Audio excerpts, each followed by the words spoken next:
আসসালামু আলাইকুম রহমতুল্লাহ। প্রিপজিশন নিয়ে আমরা ঝামেলায় পড়ি যে এট কখন বসবে এবং ইন কখন বসবে। এট যখন দেখব যে স্বল্প পরিসরে থাকবে এবং ছোট জায়গাটা ছোট, যেমন হোম, এই স্কুল, এটা হচ্ছে নির্দিষ্ট একটা স্পেসিফিক জায়গা এবং জায়গার পরিসরটা খুবই ছোট, সেই ক্ষেত্রে আমরা অ্যাড ব্যবহার করব। কিন্তু একটু বড় পরিসর জায়গা যখন হবে তখন সেই ক্ষেত্রে আমরা ইন ব্যবহার করব। যেমন ঢাকা পূর্বে কি বসেছে? ইন বসেছে।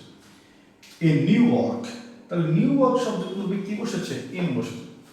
এখন টাইমটাও যখন আমরা একেবারে স্পেসিফিক নির্দিষ্ট সময় বলবো, একেবারে শর্ট সময়, তখন আমরা অ্যাট বলবো। যেমন you can meet me at 8 o'clock।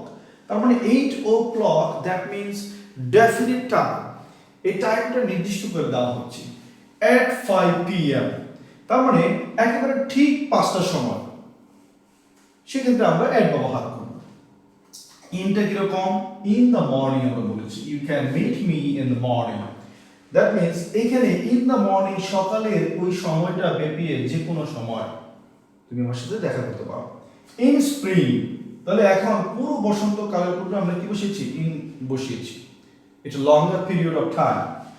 In the next few days, তাহলে next few days that means হচ্ছে কি সামনের কিছু দিন, তাহলে সেই ক্ষেত্রে আমরা ইন ব্যবহার করব। কিন্তু একক দিন বোঝালে, কোন একটা ডে যদি স্পেসিফিক করে বোঝানো হয়, তাহলে সেই ক্ষেত্রে আমরা কিন্তু আর ইন বা অ্যাট ব্যবহার করব না, আমরা সেই ক্ষেত্রে অন ব্যবহার করব।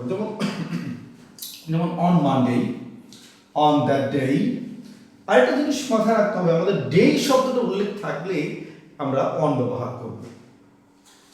On Friday morning, on the evening of 7th March, নির্দিষ্ট একটা ডেট, নির্দিষ্ট একটা ডে, on 26th March। তার মানে আমরা যখন নির্দিষ্ট কোনো একটা ডেটকে মেনশন করব, সেক্ষেত্রে আমরা অবশ্যই অন ব্যবহার করব।